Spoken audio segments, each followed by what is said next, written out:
in the hypothetical scenario where people say things like, oh, non-monogamy doesn't work, all the studies show that, I would love to show them this, because I think that it's really interesting to have all of these very nuanced reasons as opposed to just thinking, oh, it's because somebody wants to sleep with whomever they want. And I love that. I think, it kind of also brings perhaps a humanity to it that some people don't see right away, especially if they're super against it. Welcome to the Multiamory podcast. I'm Jase. I'm Emily. And I'm Dedeker. We believe in looking to the future of relationships, not maintaining the status quo of the past. So whether you're monogamous, polyamorous, swinging, casually dating, or if you just do relationships differently, we see you, and we're here for you.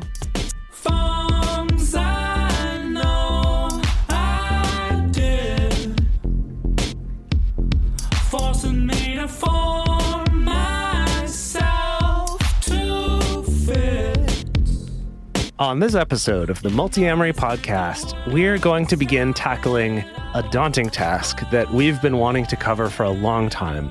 Today is going to be the first of a two-part episode where we're going to go through a roundup of some of the most recent research studies that have been done about non-monogamy. Since starting this podcast in 2014, the amount of researchers actually looking seriously at consensual non-monogamy has grown hugely, and the way that they're writing about it is very different. It used to be, no one's researching this, so I'm doing this study, and now this is becoming a more and more common thing for people to research, so I want to add to the research in this way, which is really exciting.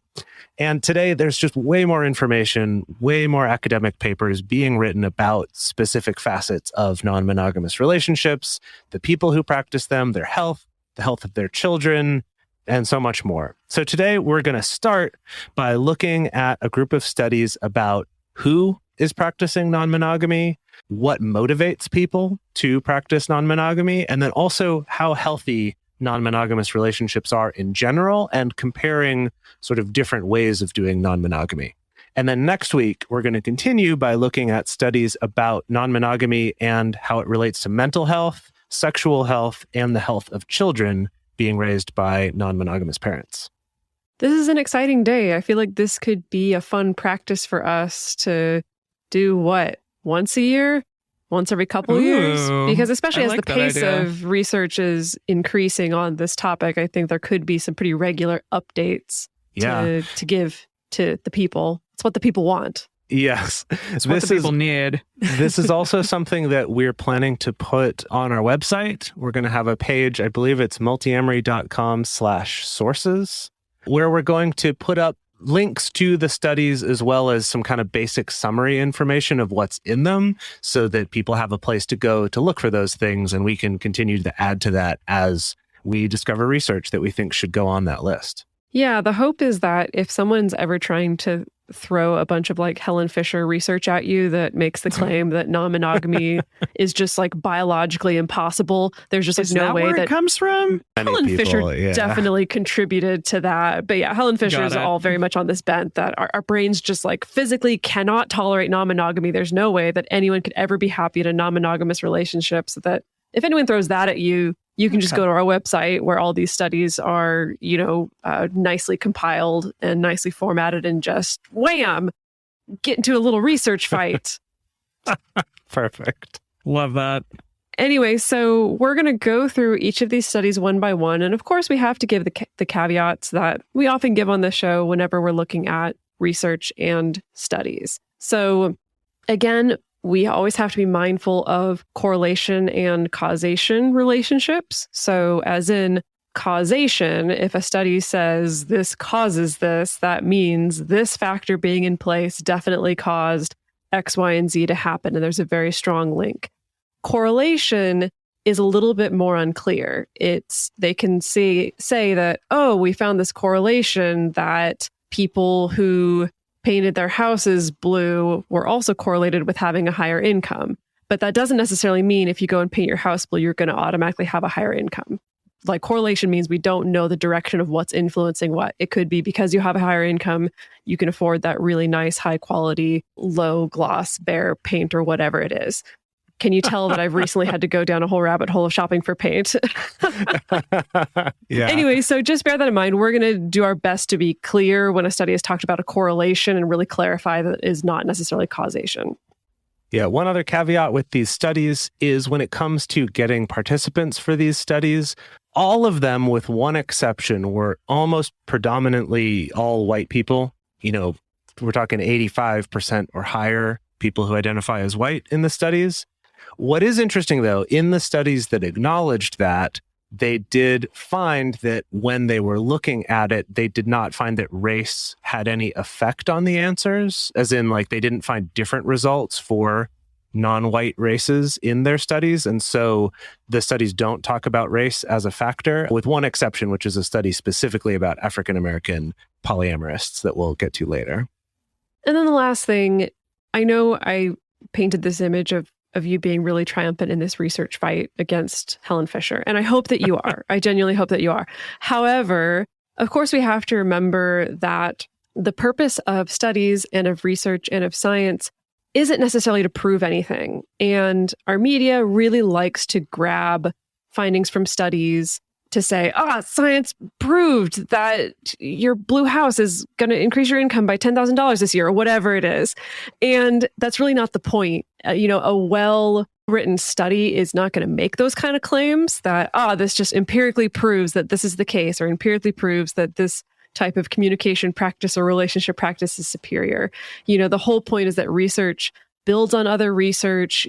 Something that's baked into studies, for those of you that don't know, is a section where they talk about further avenues to be researched and talk about the ways that this particular study maybe missed certain areas or where there's gaps in the knowledge. And then also research, it's all about uncovering new things. And so it also will contradict earlier research and things like that. So basically, just trying to say, you can take some of this with a grain of salt. None of this is trying to be a cudgel to, insist that one particular way of practicing relationship is the right way. And that means every other way is the wrong way. Because even though there's evidence here and there's research, it doesn't mean that this is just like a hard, irrefutable fact. And actually, we're going to have a neat example of this in the very last study that we're going to talk about today, where even in their own research, they find certain things that contradict between multiple studies they did. And when they looked into why, found some surprising things. So it's actually kind of a good example of how continuing to do research and refining what we understand is the whole point of it, rather than, I did this thing and now it's proved and you don't question me. Just believe it, right? Alrighty, we're going to jump right into our first section of research, which is motivations for non-monogamy. And this first study that we're looking at is a 2021 study by Moores, Gesselman, and Garcia called Desire, Familiarity, and Engagement in Polyamory, results from a national sample of single adults in the United States. And it was published in Psychology, Faculty Articles, and Research. So the methodology and the demographics we'll start out with here. It was collected as part of the annual Singles in America SIA study run by Match. That's really interesting to me. I mean, Match.com, it makes sense that they would be making, studies like singles, this. yeah.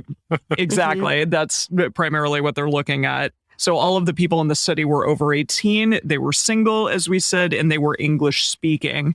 It included 3,438 respondents, and they filled out a full survey of 11 questions. So these are some of the... clarify here is that this study is not by Match. The data was collected by Match, and then that data is made available to researchers. So these researchers are not affiliated with Match, because Match doesn't really study polyamory. As far as I know, they don't. They're not interested in it at all. Yeah, I mean, they put questions about it on their survey, I guess, but they tend to not be fans of it because they employ Helen Fisher. Oh, there you go. Well, of course. She's like, no. All right. So these were some of the things that they were trying to determine within the study. First, they were trying to determine if people had engaged in polyamory before. So, for example, I have been in a polyamorous relationship before and I would like to be in another, or I would not be in another, something along those lines. They also were trying to determine if people are interested in trying polyamory.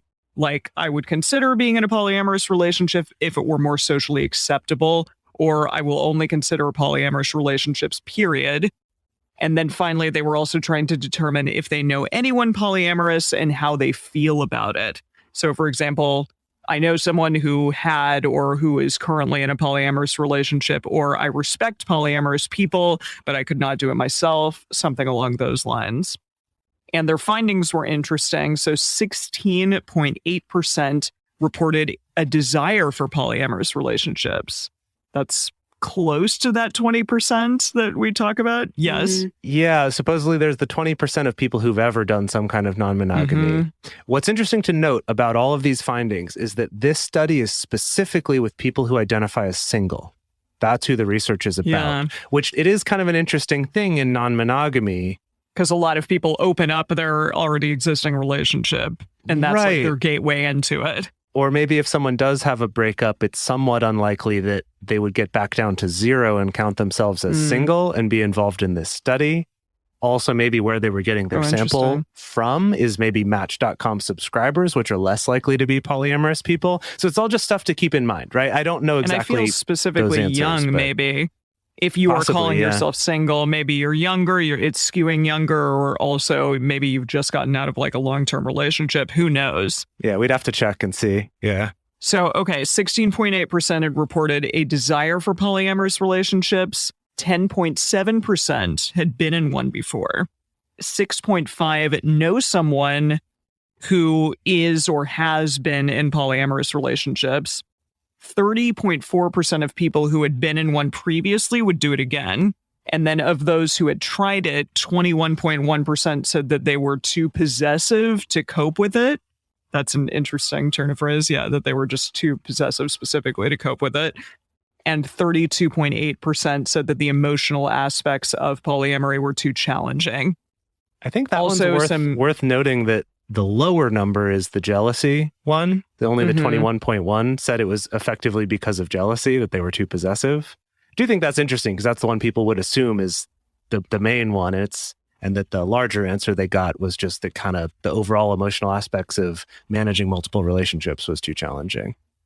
Yeah, that is interesting. Also, with 30.4% of people who'd been in one previously would do it again. I'm like, okay, so it's like a third. It's a nice amount. Retention rate. There you go. Yeah. You could look at it another way and say like 1/3-ish of people who had been in some sort of polyamorous relationship and were now totally single would still pursue that. Maybe that's another interesting way to look at the question. This study is kind of a weird, interesting one, which is why I wanted us to start with this. Yeah. So additionally, men and people with lower education levels compared to women and people with higher education levels were around 2 times more likely to have been in a polyamorous relationship before, but there are no other significant correlations. Interesting. Yeah, that's an interesting one for whatever reason. Really flies in the face of this idea that it's also only for like highly educated, people and that it's dominated by women. Though again, depends how they got their sample and how these people ended up on this study. Who knows? Right? Totally. Yeah. Yeah, and perhaps, I don't know, sometimes I think like men will pursue it more openly initially, but then women are the ones in that more retention category, maybe. I don't know. Potentially, yeah. Yeah, maybe, potentially. That's an interesting hypothesis for your study, Emily. Yeah. Oh, yes. Well, we're going to come up with so many studies to do. Oh, yeah, I know, for sure. Also, men were 3 times more likely than women to report desire for polyamory, so there you go. Non-heterosexual people were 2 times more likely than heterosexual people to want polyamory. And that tracks with other things we've seen. that definitely sense. tracks with, I think, what we see in the community, that there is this big overlap between, the non-monogamous people and the queer people. And the queer people, for sure. Also, young people and non-heterosexual people were more likely to know someone polyamorous. That doesn't surprise me at all. Significantly, political affiliation and age did not correlate with prevalence of practicing or desiring polyamory, but they did correlate with being more accepting of other people being polyamorous, even if they were not personally interested. Democrats and young people were more likely to approve than Republicans and older people. Yeah. Isn't that interesting, that also though? Tracks with the anecdotal evidence. But the first part, though, that they did not find, in terms of people wanting to do polyamory or having had done it, that age and political party were not affiliated or like not correlated with that. but then but they more are more likely to accepting. disapprove of it. Yeah. So that was Yeah, that's interesting. fascinating. I Yeah. have no idea why. All right. Yeah. Well, that study did go all over the place, but that was really fascinating. And I think like a nice kind of buffer and a first like study to look at for all of this. Yeah, definitely. To sort of set the scene there. So we're going to talk about another study. This was also in 2021. It's a study by Murphy, Joel, and Mewes. I'm sorry if I'm butchering your name, but it's called A Prospective Investigation of the Decision to Open Up a Romantic Relationship. This was published in Social, Psychological, and Personality Science. So basically, this was 2 surveys that they gave to their participants, and they gave about 2 months apart. So this technically counts as a longitudinal study. Is that correct, Jase? Yeah, I think so. Wait, Because what it's anything counts? over Does it time. It's anything over Yeah. time where you have multiple time points. Yeah. Got it. Just not very longitudinal. No, Yeah. not like Elizabeth Sheff doing really huge longitudinal Right, studies. for many years. Yeah. So this was over the course of 2 months. So they gave these surveys to 233 individuals that was made up of 80 men, 143 women, and 10 non-binary people. And these were all people who were considering opening up their relationship. Now, the average duration of the relationships that these people were in was about 8.4 years. So we're looking at an average of, I guess, what we would consider a long-term relationship. About 55% of them were married, and the rest were in some variation on a dating relationship or engaged. So for the surveys, they were looking at 3 different areas for each person at both the first and the second survey. And then they were also looking at what are these people's reasons for wanting to open up their relationship. So they were initially measuring relationship quality, sexual satisfaction, and life satisfaction as well.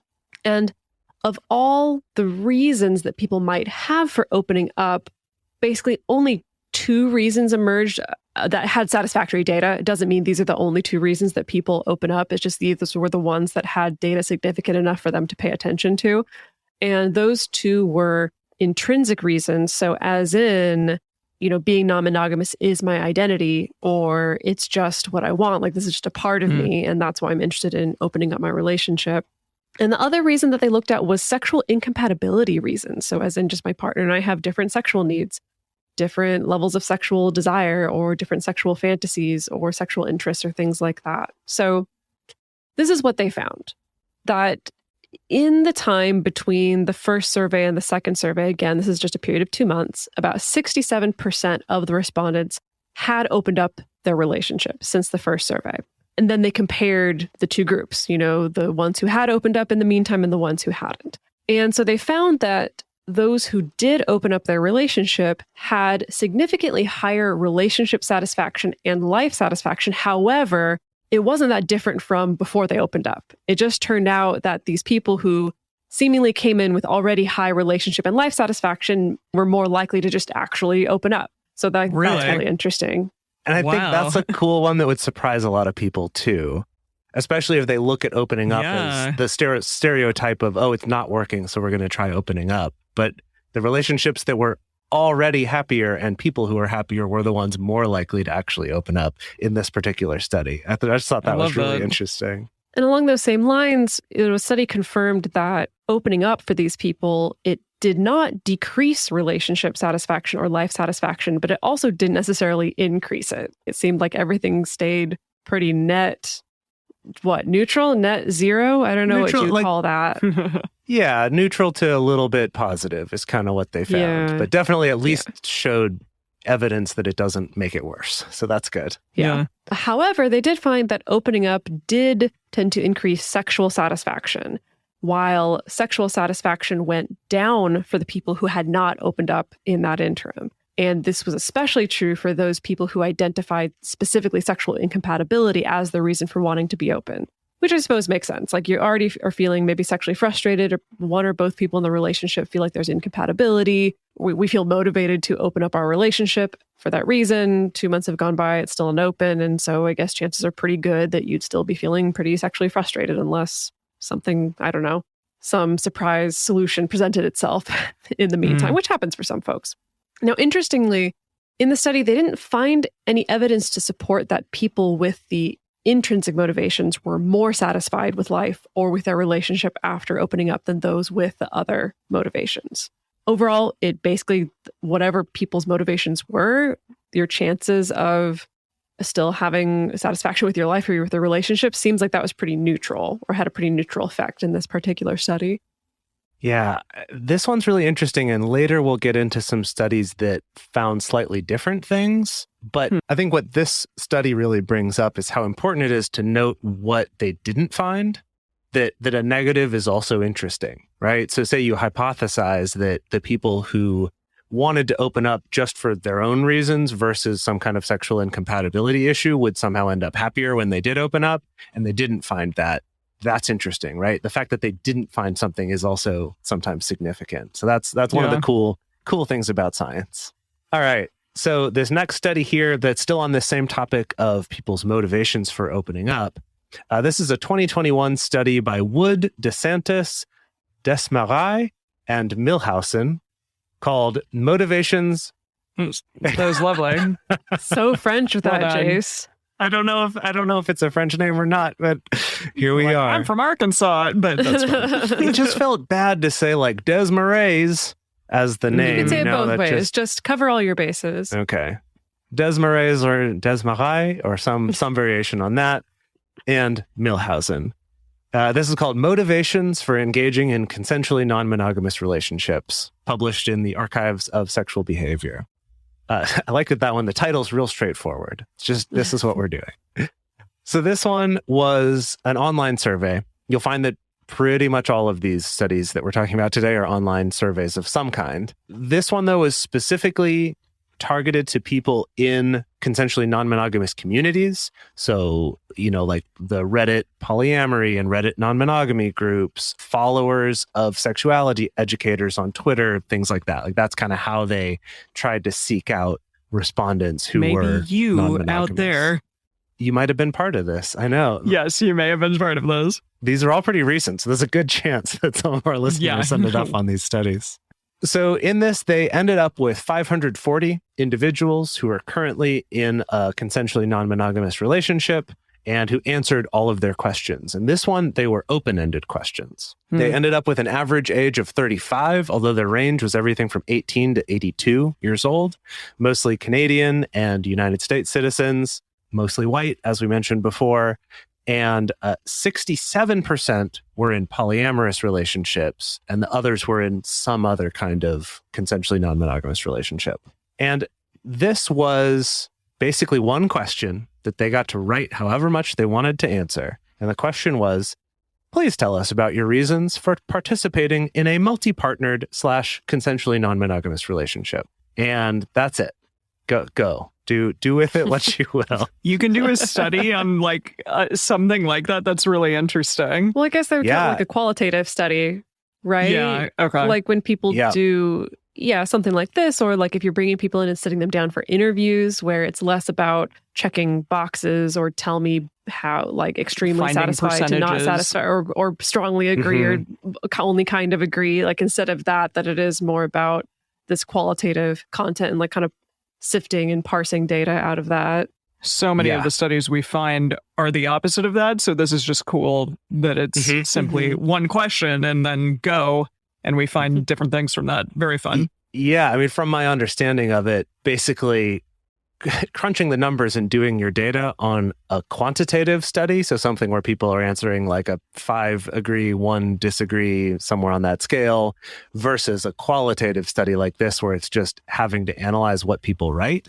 Because they mentioned it went everywhere from people who almost listed it like bullet points very succinctly, and other people who wrote huge, long essays about their history and all the story leading up to it and all these things. And so having to go through all of that, read all of it, find ways to codify it, to classify it into categories is a lot of work. So there are fascinating pros and cons to each, right? So basically what they did was, in looking through it, they tried to find themes, to find themes of like, what are kind of the recurring reasons why people do this? And they came up with 6 interconnected themes in the responses. So the first one is autonomy, which basically encapsulates everything from non-monogamy is just more natural for me. It feels more authentic to me. I don't want to be controlled or control others. Those sorts of answers. So autonomy was one of the themes. The second one was their belief system. And this tended to show up more as kind of a negative belief in monogamy, of kind of this belief that monogamy is restrictive of developing authentic connections, or maybe is even harmful. Or it could be a belief that's more positive about non-monogamy, such as it allowing more individual exploration, or belief that one person can't provide all of the sexual and emotional needs for someone else.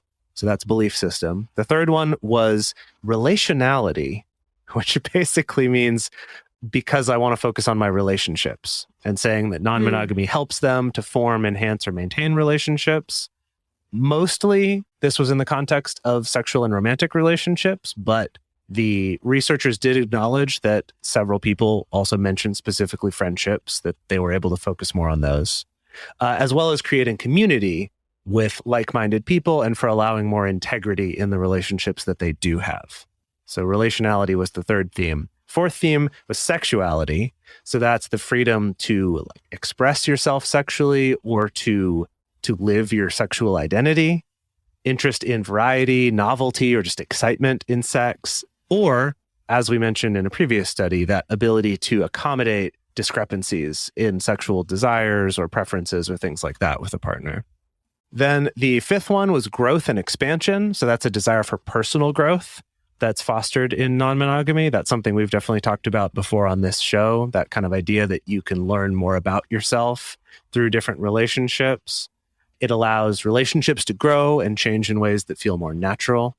So that's growth and expansion. And then the last one they called pragmatism, which was not pragmatism of like, it just makes sense, but pragmatism of this makes sense for me in my life right now. Like maybe because work's busy and this is just what works for me. Or I have a long distance relationship that's important to me and this just makes sense as a way to keep doing that relationship. Or there's some kind of medical issues that are a challenge and that we're able to get our needs met better through non-monogamy.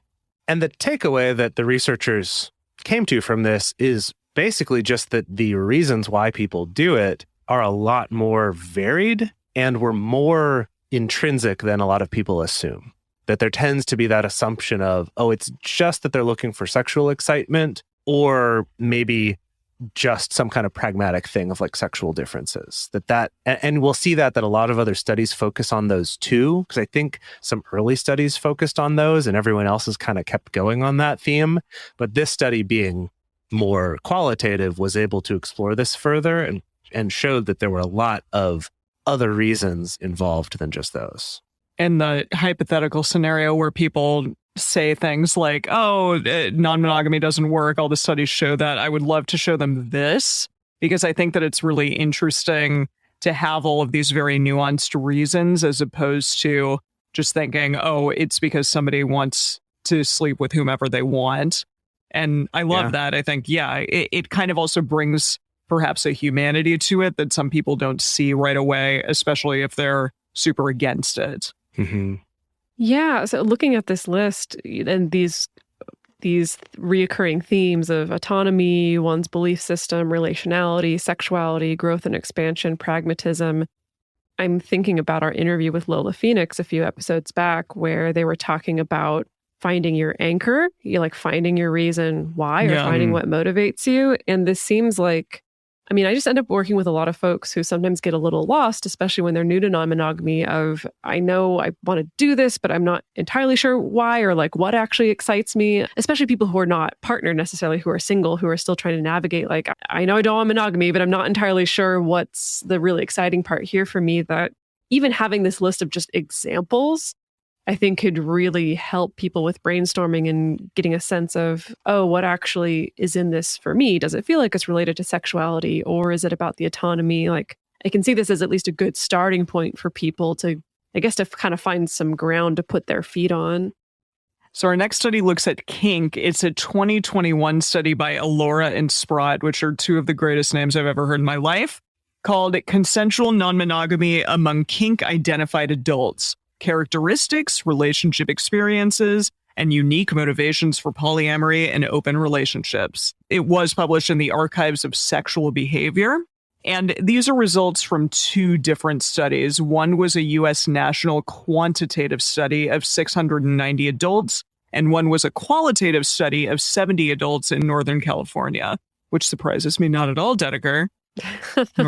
Finding all those Northern Californians that love polyamory. Yeah, back to my roots. They looked at both studies to see how motivations to practice consensual non-monogamy may overlap with motivations for kink. And they found that over 80% of participants indicated that they had at least 2 emotionally significant relationships. Around 58% had 3, at least 3, and 43% had at least 4. That's a lot of people. It is worth clarifying that in this context, they're not necessarily someone that they would identify as a partner per se, but just an emotionally significant relationship. So that's why there's a little wiggle room. It's not saying for sure 80% were also polyamorous or something, but this is a good indication that somewhere close to that probably. Yeah, that they were involved with more than one person in various ways, emotionally significant. From the large study, so the one with 690 adults, they found that participants' current emotional partners often included partners that they used to be sexual with but are no longer. That's a really interesting specification there. Because again, you may not necessarily need to be sexual with someone for them to still be really emotionally significant in your life. Of the participants in relationships, 44.57% reported having at least one partner who is not kinky or did not share their kink interests. That's interesting because it kind of relates back to the couple other studies talking about sexual, desire differences, but it could also just be kink differences. If I'm into this kink and you're not, or you're not kinky, I am. Like, how can we manage this? That came up in a lot of these. Of the 70 qualitative interviews, 29 of them spontaneously mentioned non-monogamy in their answers. That's cool. Like they weren't necessarily asked it, but they still spontaneously talked about it. Discrepancies in kinkiness or mismatch in kinks was a dominant, wink, wink, wink, wink, theme in desire for consensual non-monogamy of some kind, which again is kind of what you just said, Jase. Right. Yeah, that was recurring. Yeah. Yeah, something may be happening there. And so that's why perhaps they want to be involved with more than one person, which makes a lot of sense. Yeah, and I think that's something that doesn't necessarily get talked about, I think, quite often enough. I know sometimes when I bring this up in interviews, people are sometimes caught off guard or surprised. But I do think that in our culture, especially when it comes to kink or fetishes or even someone's just like sexual interests, that on monogamous folks, we put a lot of pressure on like, you need to sexually perform and kind of match whatever your partner brings to the table, whatever they want. Right? Because if you're not able to do that, then I think the fear is then they're going to leave you or they're going to cheat on you or stuff like that. And so there are a lot of people who do turn to consensual non-monogamy, not even because it's like, oh, I have high desire and my partner has low desire, but it's just straight up that like, I like the idea of being able to free my partner to be able to pursue their kinks instead of just being disappointed in me because I'm not really into their kink. Yeah, absolutely. Love that. Before we continue on to covering some more exciting studies, we're going to take a quick break to talk about some sponsors for this show and some ways you can support this show to help us keep all of this information coming to people in an accessible way for free. So thank you so much for taking the time to listen to those and check them out if any are interesting to you.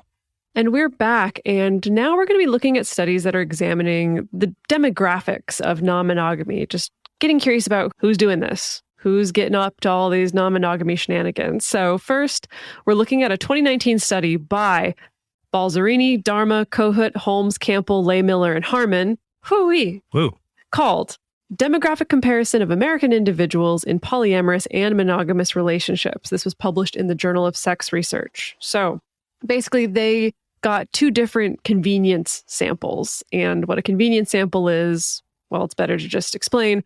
What they did is they advertised in online communities for both monogamous or non-monogamous people to take a survey. And often with convenience samples, you're given a little treat or a little prize. It could be like a $5 Amazon gift card, or we're going to enter you into a raffle for like a $500 Amazon gift card or whatever it is. So when they were advertising the surveys, One survey advertised itself as, quote, investigating the perceptions of partners among individuals in polyamorous relationships. And the other survey advertised itself basically the same thing except for monogamous relationships. So they got 2,428 non-monogamous participants and 539 monogamous participants who qualified for the study. And they eliminated any non-monogamous participants who reported that any of their partners were unaware or not consenting, which is probably a good idea. Yeah, for getting some good data about these things. And basically, they were just looking at a bunch of different demographics like gender, sexuality, education, religion, political affiliation, income, profession, ethnicity, number of household members, whether or not people had children, all those sorts of things. These were the things that they found. So of the monogamous respondents, 74% identified as heterosexual. But in the non-monogamous group, only 36% did. Wow. The two groups didn't differ in the rate that they would select gay or lesbian as their identity, but the non-monogamous people were much more likely to choose bisexual, pansexual, or other, which again, I think tracks with the experience of this particular community. In this study, polyamorous people were slightly less likely to have a bachelor's degree or higher. And this is in contrast to, I know, some earlier reports that we remember hearing, especially when we started the podcast, that the only people who are practicing this are people with bachelor's degrees or graduate degrees or higher. And so it's interesting that they found that that wasn't the case with this particular study. They also found that non-monogamous people were much less likely to report being Christian, so only about 11% of that group compared to 29% of the monogamous group.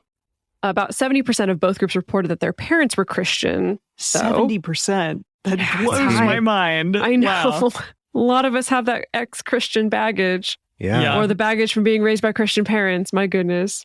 Both groups were mostly Democrats instead of Republicans, but the polyamorous people were less likely to choose either of those. They were more likely to choose another smaller party like the Green Party or Libertarians or things like that.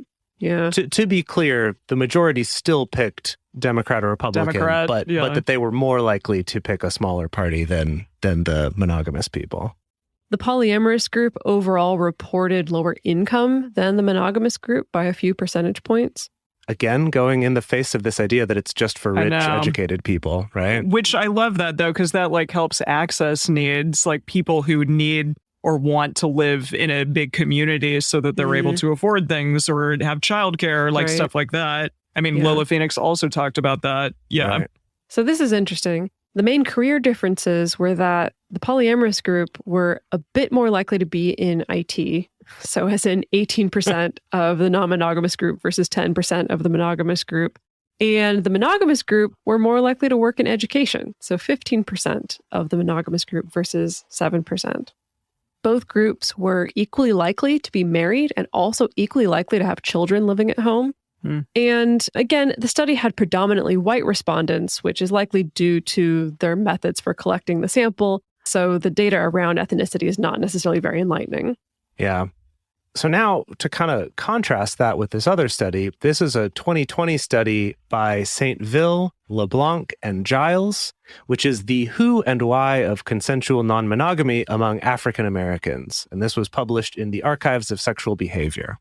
So as some background, in this study, the authors cite that other studies from 2014, 2017, and 2018 show that the prevalence of consensual non-monogamy does not differ between white and Black people in the U.S. However, African Americans continue to be underrepresented in the research on the topic. So this study was seeking to add to that research and they specifically said they wanted to help destigmatize consensual non-monogamy by not only exploring its prevalence, but also looking at why people are pursuing it. I think kind of like Emily mentioned in that earlier study, kind of wanting to humanize it and kind of put look, this is actually why people might want to do this.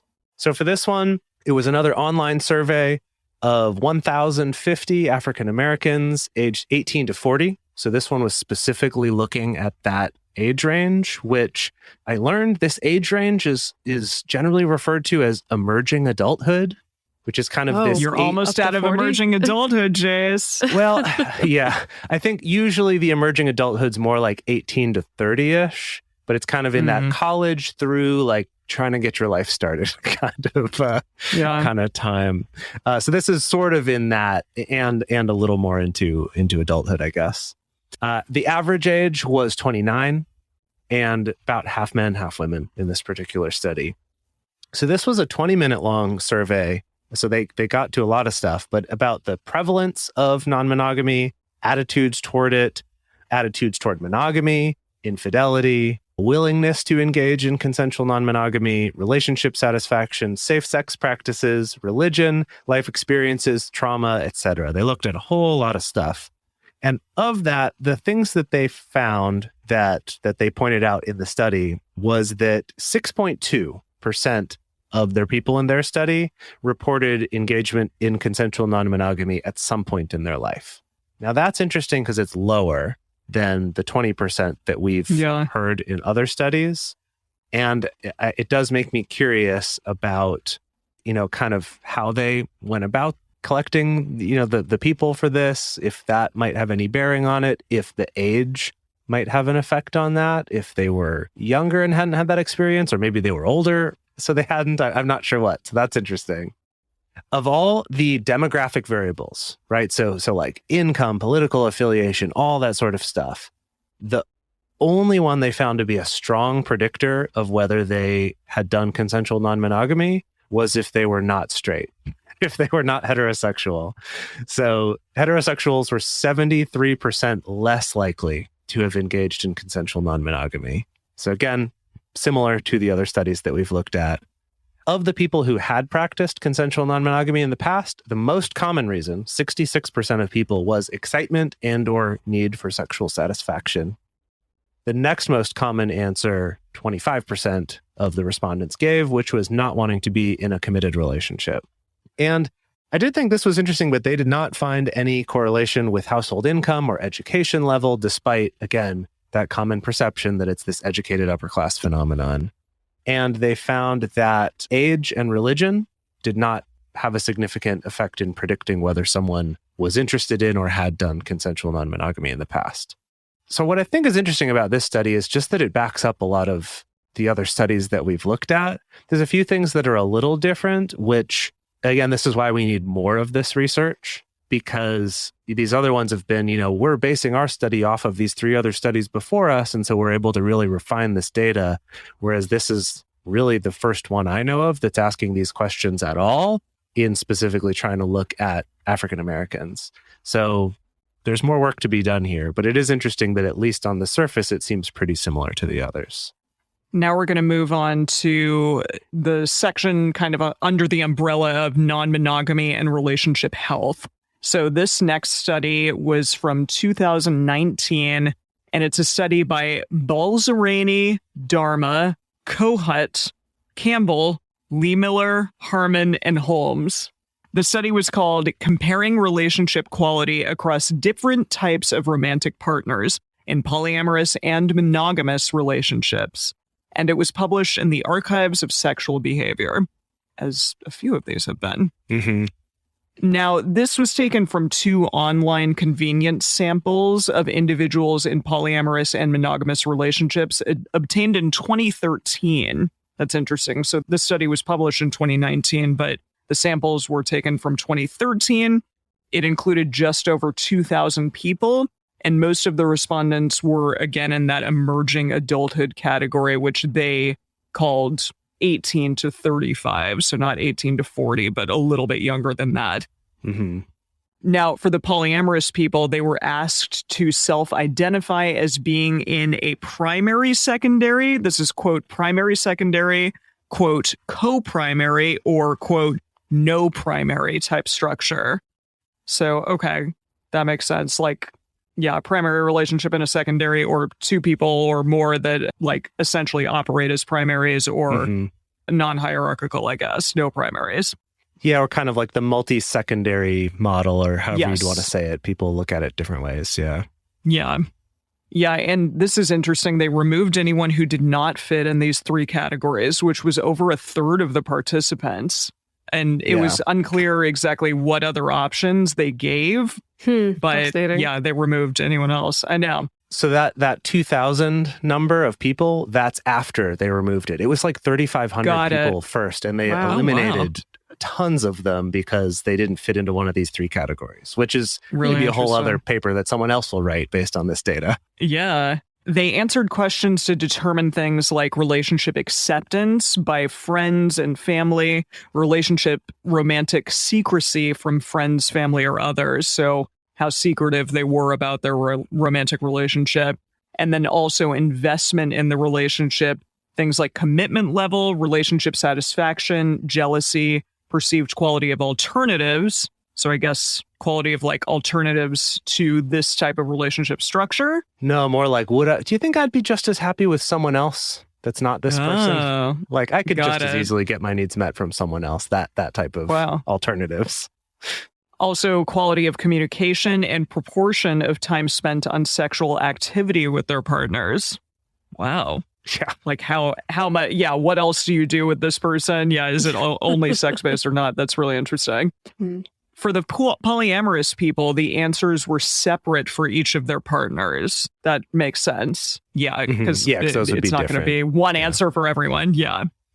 Based on those answers, for the people who called themselves, quote, co-primary or, quote, non-primary, they assigned the partners as, quote, pseudo-primary or, quote, pseudo-secondary. And this was determined based on the duration of relationship and cohabitation. Wow. Yeah, that's kind of weird that they did that, but it'll become relevant to what they were studying. So am I reading this correctly? Because I think, Jase, you actually read the text of the study in more detail. Yeah. The way I'm reading this is that, like, so if I'm taking the survey and if I'm like, oh, I have 2 co-primary partners, but then I go on to indicate I live with one of these partners and I don't live with the other, that then they would jump in and be like, okay, that must mean the partner that you don't live with is pseudo-primary. Is that like kind of what they were doing? Yep. Yeah. No, you nailed it. So they specifically did a bivariate analysis of both duration of relationship and cohabitation with the person. And then whichever had the higher score, they marked them as primary. Or as even if somebody pseudo-primary. Yeah. So even if somebody said that they don't like operate in a hierarchical or primary non-primary, they still said that they're pseudo-primary. Well, right. They didn't tell the respondents this while they're taking the study, but in their analysis, they codified them that way. And I was annoyed by this at first. But then as I started reading their findings, I was like, okay, I kind of see what you're trying to do here. But they're basically acknowledging that whether you intentionally practice like a strict hierarchy or not, there's just sort of effectively going to end up with someone that you end up more invested with or more entwined with or whatever. And, we use all sorts of different terms for that on the show. But that's the point, is what they're looking at in this study is what are the differences between people's experience with their primary and secondary partner? 1, compared to the monogamous people who took the study. And then 2, compared to the people who said they were hierarchical and the people who said they weren't. Or had multiple primaries or no primaries. Like, what was the difference between the experience of their primary and their secondary partner, even if they didn't call them that? So that's kind of what they're looking at. Yeah. Yeah. Which I get. All right. Because I think we do see that. But of course, like, people can say whatever, but then their behavior can be really different. So I guess that makes sense. So the findings were, in most instances, they found that secondary and pseudo-secondary partners in non-primary structures were less accepted by friends and family. They were less committed, less invested, less satisfied, or satisfying, I guess those partners were, and they were more likely to be kept secret and spent a larger proportion of time together on sex. That's interesting. Huh. Yeah. And it kind of makes sense, right? We've talked about this before, where there's sort of that primary privilege that shows up, where if this is my primary partner, people at work know this is them, maybe my family knows about this person, especially if I was in this relationship first and then I opened up. Everyone already knows them, so it's just kind of easier and safer to keep the other one a little more secret, be a little less entwined with them, that kind of stuff. And just that shows up whether you call that primary or not, I do think is at least interesting. And we have talked about that's something to be mindful about and be aware of. So that makes sense here. I did when I was in what I would call a secondary relationship. the person who I was with, we tended to have sex every time we saw each other, which was maybe once a week. And if we didn't, I recall very vividly at one point, he was like, well, if we're not going to have sex, like, what are we doing? Like, why aren't we doing that? And I was surprised a little by that, because that's not necessarily, if you live with someone, for example, you're not going to be having sex every single day necessarily. Maybe some people do, but yeah, that expectation, I think, is a little bit more prominent if you're only seeing someone once a week, for example, or once every other week, which is so that skews the sex higher, totally, like the amount of time that you're having sex with someone higher. I think especially because they set up their pseudo primary thing to identify the person you live with is probably your primary. And if you're just looking at percentage of time together that we're having sex, if I live with you, I'm doing a lot of other things like sleeping, cleaning the house, or whatever. And if I don't, it's just gonna be a higher percentage of having sex, even if it's just as often as the other person. So like, I feel like it's like, come on, guys, you kind of set up that in the way you defined primary, but sure. Yeah. So interestingly, in the co-primary rather than the non-primary relationships, so people who identify as like all of their partners are primary, they did not have less investment, satisfaction, or commitment level than the pseudo-primaries. Yeah. And I guess does that also mean that both of them were living together, or all of them were living together, or what? Is that not necessarily? No, just it's basically what they're saying is that between like the people who said, I have a primary and secondary, they found all those things where the secondary was less satisfying, less invested, more likely to be kept secret, all that stuff that we mentioned before. And in people who said, I don't have any primary, they found the same difference between their pseudo primary, like their effective primary and their effective secondary. But of the group who said, these are both my primary, or these are all three my primary, that in those categories of investment, satisfaction, and commitment level, they didn't have as much of a difference. So it's interesting that kind of shows that if you say multiple primary, it seems like maybe there's more of an effort, or just you feel more of a consistent level of commitment and satisfaction between them. I don't know. It's interesting. Finally, in their second study, they mostly confirmed the same findings, except that in one, they found the differences between the primary and secondary partners were smaller in both the co-primary and non-primary structures than they were in the primary-secondary ones, which I guess makes sense. But yeah, again, I think it's like, where's the chicken and the egg? If you are perceived as secondary, or perceive yourself to be secondary, then are you going to feel less satisfaction versus, people who are perceived or who are told we're co-primaries here? Yeah. Right. Yeah. No, it's fascinating. That's great questions. I love more studies on this one for sure. Totally.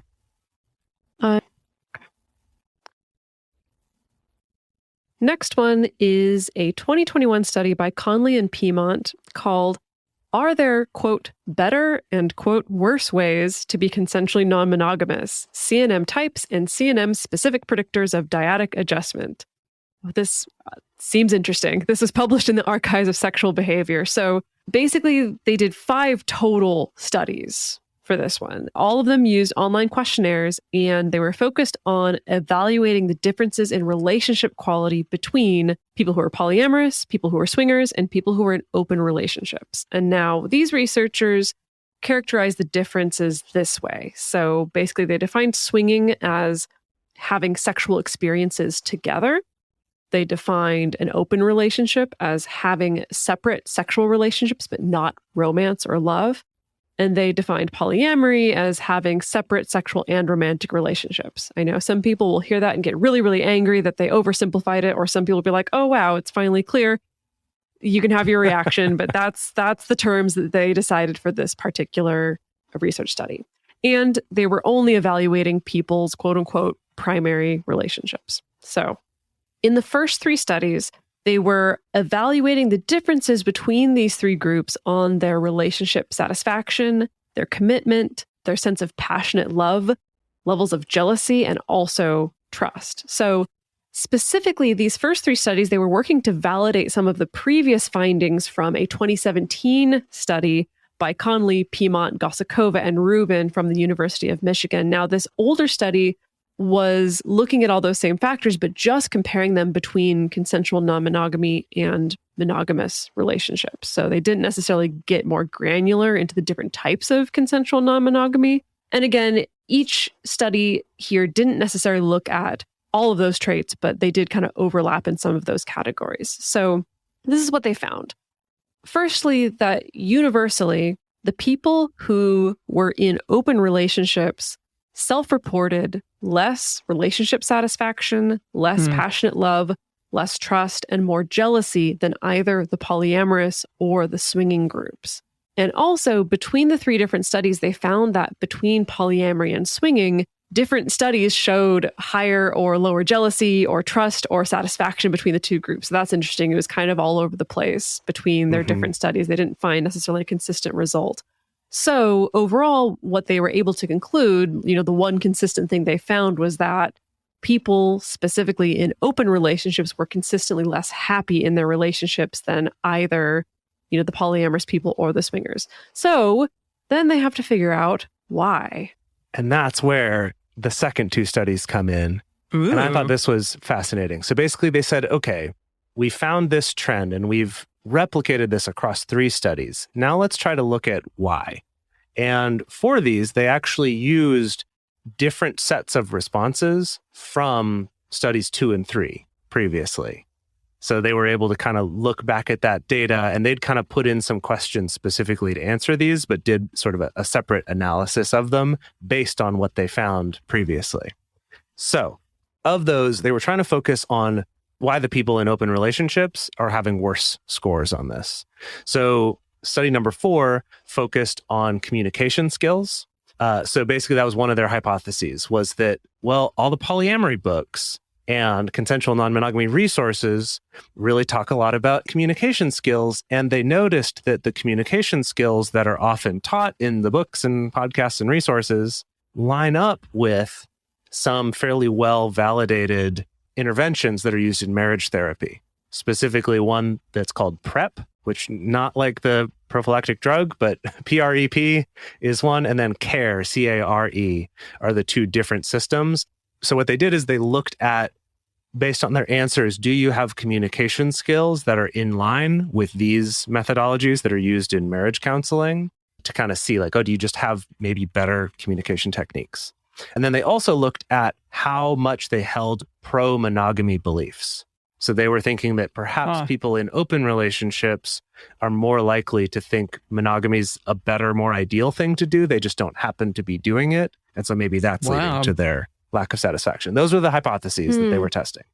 Okay, now the other study, study 5, before we get to the results. So study 5 is looking at people's motivation for non-monogamy. So was it intrinsic or extrinsic, right? Am I doing this because I want to, or am I doing this because there's some circumstance like a long-distance relationship or sexual incompatibilities or something that feels more out of my control?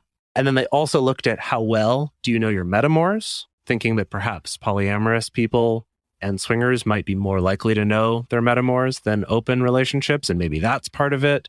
And then also, how much do they hold pro-monogamy beliefs? Again, that I love same that thing. they looked at all this. It's so cool. Yeah, super fascinating. This is my favorite study. That's why I put it last in this episode. So this is my favorite of these. So here's what they found when they looked at these. In study 4, first they confirmed their hypothesis that people in open relationships reported less effective communication patterns. So not self-reported, but just based on their answers, they saw they didn't have these practices that have been shown to be good, and that they were more likely to believe that monogamy is an ideal that people should follow. So that kind of tracked, and so they're like, okay, maybe those are the reasons why they're having less relationship satisfaction and trust and intimacy and stuff too. So then in study 5, however, they did not find a difference between the open relationships and the swinger polyamory groups in terms of how pro-monogamy their beliefs were, which was kind of surprising. I thought for sure there'd be a difference there. But I wonder if that could be because in this, they were now combining the swinger and polyamory groups into one. And I wonder if swinging data might skew it. Well, I wonder. I just don't know. And it frustrates me that they didn't present that data separately. It just really surprises me to think that the polyamory group would feel just as pro-monogamy as the swingers and the people in open relationships. But maybe it is. I don't know. I wish I knew. Maybe I'll have to go and run my own numbers on their data if they have it available.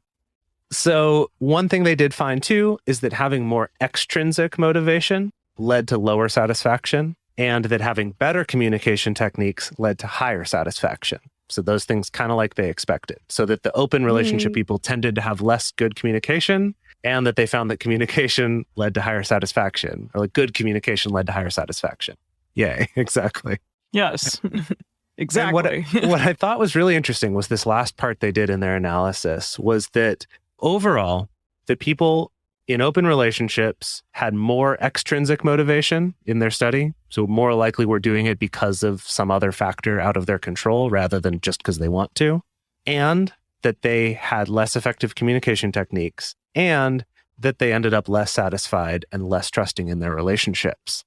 However, when they looked at the numbers again, but compared based on not on relationship category, so ignoring whether they're in an open relationship or polyamorous or a swinger, and instead just looked at how are your communication skills, how are your pro-monogamy beliefs, and how familiar are you with your metamors, that there was no difference in how happy people were, whether they were open, swinging, or in polyamorous groups. So effectively showing that what matters is the communication, knowing your metamors, and not doing a relationship that's at odds with your beliefs, basically. That's what matters, not whether... Right. And so it's not... And this is a good example, and this is what I kind of previewed earlier, like Dedeker was mentioning with correlation and causation. This kind of makes an interesting case that you might say, first from correlation, oh, well, open relationships just aren't as good as polyamory or swinging because these scores were lower. But then when you dig deeper and they keep going with the research, it's actually, well, no, actually, maybe it's just that it's communication and your monogamy beliefs and how well you know your metamors that matters, and that people in open relationships happen to have less of those, less of the communication skills, right? So it's just interesting to look at it and be like, what might be causing the other thing?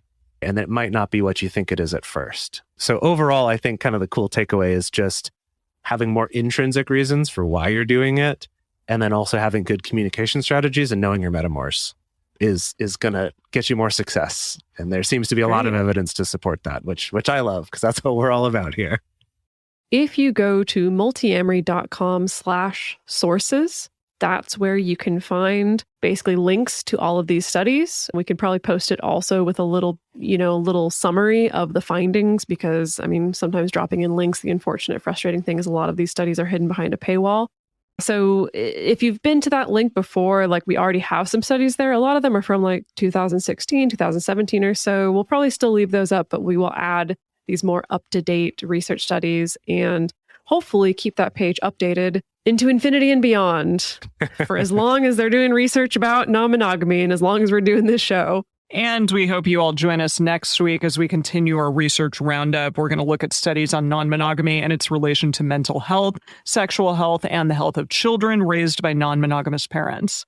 That was a doozy, all of those things. And I'm really excited to look up even more interesting things on mental health and sexual health and all of that next week. Because, I feel like in a lot of ways, we just scratched the surface, even though that was a huge amount of research that was just thrown our way. Yeah. So our question of the week this week on Instagram is, what do you wish researchers were looking into in non-monogamy? I think it would be great to hear from you, especially after this episode. What do you think should be studied more that's not right now? And maybe some researchers out there will see it and start doing studies on it. Let's let them know. The best place to share your thoughts with other listeners is in this episode's discussion channel in our Discord server, or you can post in our private Facebook group. You can get access to these groups and join our exclusive community by going to patreon.com/multiamory. In addition, you can share with us publicly on Twitter, Facebook, or Instagram. Multiamory is created and produced by Dedeker, Winston, Emily Matlack, and me, Jase Lindgren. Our episodes are edited by Mauricio Balvanera. This episode was researched by Dr. Kiana Nurse and M. Mays. Our production assistants are Rachel Shennework and Carson Collins. Our theme song is Forms I Know I Did by Josh and Anand from the Fractal Cave EP. The full transcript is available on this episode's page on multiamory.com.